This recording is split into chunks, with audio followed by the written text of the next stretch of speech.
Hello everyone, welcome back to Tech TV and another easy to follow tutorial on Instagram. In today's video, I'm going to show you how to download stories on Instagram. So please make sure to watch till the end. Subscribe to our channel Tech TV and ring the notification bell so that you'll get notified on our next interesting upload.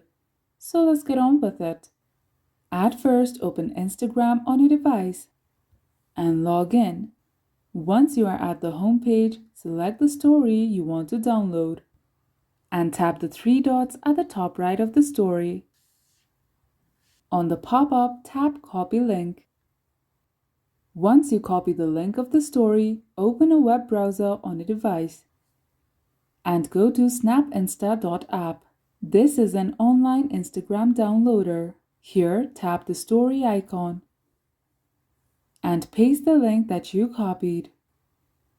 Tap Download. Once the story has processed, you can see all the active stories of the user. So tap Download on the story you want. Once the file has been downloaded, open it.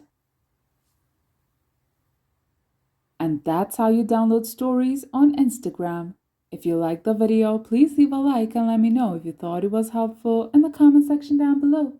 Thank you for watching, and I'll be back with more interesting tutorials soon. Until next time.